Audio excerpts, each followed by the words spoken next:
नमस्कार, Khanapur live news पोर्टलमध्ये स्वागत।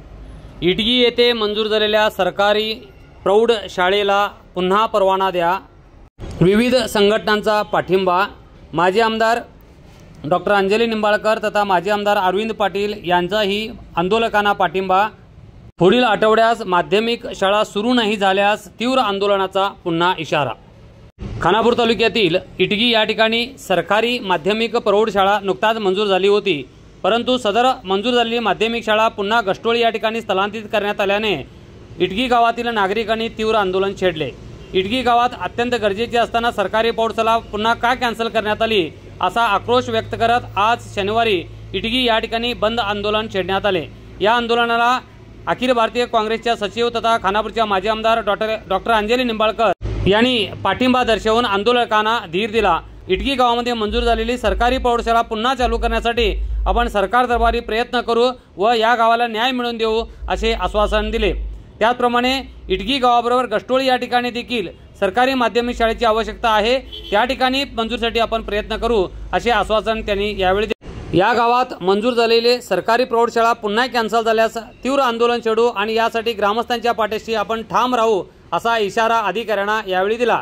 यावेळी डीडीपीआय लीलावती हिरेमठ व खानापूरचे बीओ यांनाही त्यांनी चांगले झारेवर धरले व कोणत्याही परिस्थितीत या ठिकाणी मंजूर झालेले हायस्कूल रद्दबातल करू नये, सरकार दरबारी यासाठी आपण पाठपुरावा करू असे आश्वासन देऊन शिक्षण मंत्र्यांना देखील या ठिकाणी त्यांनी दूरध्वनीवरून संपर्क साधून येथील समस्याची मांडणी केली।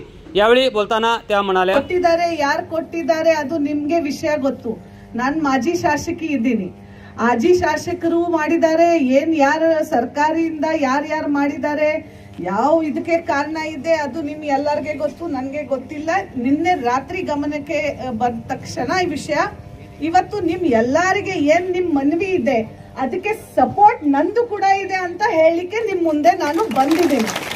ಯಾಕೆ ಅಂದ್ರೆ ಯಾವಾಗ್ಲೂ ಇಡಗಿ ಅಲ್ಲ ಇಡೀ ತಾಲೂಕಿನಲ್ಲಿ ಶಾಲೆ ಸರ್ಕಾರಿ ಶಾಲೆಗೆ ಏನೇನ್ ಬೇಕೋ, ಹಿಂದೆ ನಾನ್ ಶಾಸಕಿ ಇದ್ದಾಗ ಕೂಡ ಬಿಜೆಪಿ ಸರ್ಕಾರ ಇದ್ದಾಗ ಕೂಡ ಇಟಗಿಗೆ ಶಾಲೆ ಸೌಲಭ್ಯಗಳು ಇದೇ ಸರ್ಕಾರಿ ಶಾಲೆ ನೀವು ತೋರಿಸಿದ್ದೀರಾ ಲಾಸ್ಟ್ ಟೈಮ್, ಅದು ಕೂಡ ಸ್ಯಾಂಕ್ಷನ್ ಮಾಡಿ ಕೊಟ್ಟಿದೆ।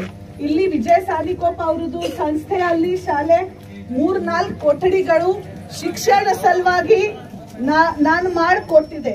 ಸೊ ಈಗ ಶಾಲೆ ಇರ್ಲಿ ಆರೋಗ್ಯ ಇರ್ಲಿ ಯಾವುದು ನಿಟ್ಟಿನಲ್ಲಿ ಕೂಡ ಎಲ್ಲಿ ಜನರಿಗೆ ಏನು ಕೆಲಸ ಬೇಕೋ ಅದರ ಬಗ್ಗೆ ಯಾವುದು ಸರ್ಕಾರ ಇಲ್ಲಿ ಇಟಗಿ ಜನರ ಪರವಾಗಿ ಯಾವುದು ಊರ್ ಜನರ ಪರವಾಗಿ ನಾನು ಯಾವಾಗ್ಲ ನಿಲ್ತೀನಿ ಅಂತ ಭರವಸೆ ನಿಮ್ಗೆ ಇವತ್ತು ಮಾಡ್ಲಿಕ್ಕೆ ಕೊಡ್ಲಿಕ್ಕೆ ಕೂಡ ಬಂದಿದೆ।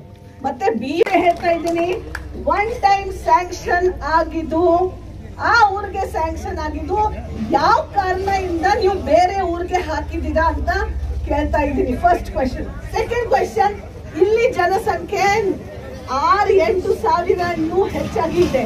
ಇಂಥ ಜಾಗ ಅಲ್ಲಿ ಹೈಸ್ಕೂಲ್ 8 ಕಕ್ಷೆ ಬೇಕು, ಇಂಥ ಜಾಗ ಅಲ್ಲಿ ಬೇಕೋ ಇಲ್ವಾ ನೀವೇ ಡಿಸೈಡ್ ಮಾಡಿ। ಇಲ್ಲ ಅಂದ್ರೆ ಬೇರೆ ಯಾವ ಊರಿಗೆ ಕೊಟ್ಟಿದ್ದಾರೆ ಅದು ಕೂಡ ಗೊತ್ತಿಲ್ಲ।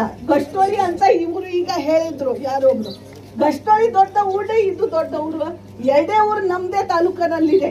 ಬಟ್ ಯಾವ ಕಡೆ ಜಾಸ್ತಿ ಬೇಕೋ ಅದ ಆದ್ರಾಗೆ ಆ ಊರಿಗೆ ಕೊಡ್ಬೇಕು, ಬೇರೆ ಊರಿಗೆ ಕೊಡ್ಬೇಕು। ಮತ್ತೆ ಸ್ಯಾಂಕ್ಷನ್ ಆಗಿದೆ, ಯಾವ ಕಾರಣಕ್ಕೆ ನೀವು ಕ್ಯಾನ್ಸಲ್ ಮಾಡಿದ ಅದು ಫಸ್ಟ್ ಹೇಳಿ, ಕಾರಣ ಏನು?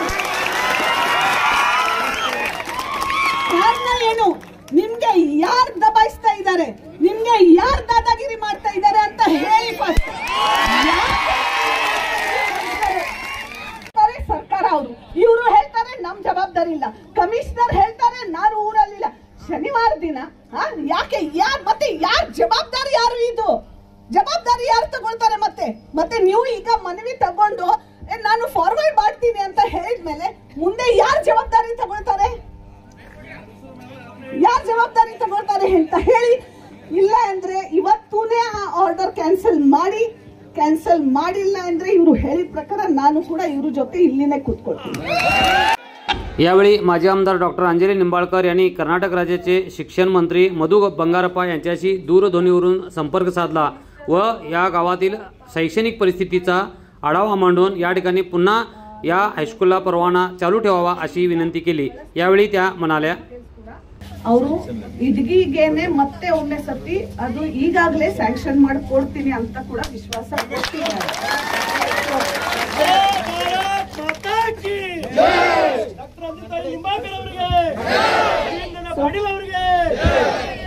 ಸೊ ಅದಕ್ಕೆ ಎಲ್ಲರೂ ಇದು ಬರೀ ಅರವಿಂದ್ ಪಾಟೀಲ್ ಅನ್ನ ಇಲ್ಲ ಅಂದ್ರೆ ಅಂಜಲಿ ನಿಂಬಾಳ್ಕರ್ ಅವ್ರದ್ದು ಜಯ ಇಲ್ಲ, ಇದು ನೀವು ಮಾಡಿದಂತ ಹೋರಾಟ, ಹೆಣ್ಮಕ್ಳು ಎಲ್ಲ ಮಕ್ಕಳು ಮಾಡಿದಂತ ಹೋರಾಟಕ್ಕೆ ಇವತ್ತು ಜಯ ಸಿಕ್ಕಿದ್ದೀನಿ। ಈಗ ಕೂಡ DDPI ಅವರು ಕೂಡ ಹೇಳ್ತಾ ಇದ್ದಾರೆ ನಿನ್ನೆಯಿಂದ ಇವತ್ತಿನಿಂದ ಶಾಲೆಗೆ ರಜಾ ಇದೆ ಅಂತ, ದಸರೆ ರಜಾ ಇದೆ 2 ವಾರ ತನಕ। ಅವರು ಈ ಮುಂದಿನ ವಾರ ಅಲ್ಲಿನೇ ಸ್ಯಾಂಕ್ಷನ್ ಮಾಡಿ ಮಿನಿಸ್ಟರ್ ಕೊಡ್ತಾರೆ ಅಂತ ವಿಶ್ವಾಸ ಕೂಡ ಕೊಟ್ಟಿದ್ದಾರೆ। DDPI ಇಲ್ಲಿ ಇದ್ದಾರೆ, ಅವರು ಕೂಡ ಅದೇ ಪ್ರಯತ್ನ ಮಾಡಿ ಇಲ್ಲಿ ಏನೇನ್ ಘಟನೆ ನಡೆದಿದ್ದಾರೆ, ಯಾರ್ಯಾರು ಏನೇನ್ ಮನವಿ ಕೊಟ್ಟಿದ್ದಾರೆ ಅದು ಕೂಡ ಅವರು ರಿಪೋರ್ಟ್ ಅಲ್ಲಿ ಹಾಕ್ತಾರೆ ಅಂತ ಹೇಳಿ ಸೋಮವಾರ ಇಲ್ಲ ಅಂದ್ರೆ ಮುಂದಿನ ವಾರ ತನಕ ಅದು ಸ್ಯಾಂಕ್ಷನ್ ನಿಮ್ ಸ್ಕೂಲ್ ನಿಮ್ಗೆ ಮತ್ತೆ ಒಮ್ಮೆ ಸಿಗುತ್ತೆ। ಅದು ಬಿಟ್ಟು ಇನ್ನೊಂದು ರಿಕ್ವೆಸ್ಟ್ ಅಂತ, ಅದು ಸರ್ಕಾರ ನಮ್ದೇ ಇದೆ ಅಂತ ಅರವಿಂದ್ ಅನ್ನ ಕೂಡ ಹೇಳಿದ್ರು, ಅವರು ಕೂಡ ಲೆಟರ್ ಕೊಡ್ತಾರೆ, ನಾನು ಕೂಡ ಲೆಟರ್ ಕೊಡ್ತೀನಿ। ಗಷ್ಟೊಳಿಗೆ ಬೇಕಾದ್ರೆ ಇನ್ನೊಂದು ಶಾಲೆ ನಾವು ಸ್ಯಾಂಕ್ಷನ್ ಮಾಡ್ಲಿಕ್ಕೆ ಖಂಡಿತವಾಗಿ ಅದು ಕೂಡ प्रयत्न ಮಾಡೋಣ, ಅದು ಕೂಡ ಸ್ಯಾಂಕ್ಷನ್ ಮಾಡಿ ಕೊಡ್ತೀನಿ ಅಂತ ವಿಶ್ವಾಸ ಕೂಡ ನಮಗೆ ಇದೆ। Thank you. आमच्या चॅनलवर आपण पहिल्यांदाच असाल तर खानापूर तालुक्यातील तथा परिसरातील महत्त्वाच्या घडामोडी व महत्त्वाच्या बातम्या ऐकण्यासाठी व पाहण्यासाठी आमच्या चॅनलला लाईक करा, शेअर करा आणि सबस्क्राईब करा।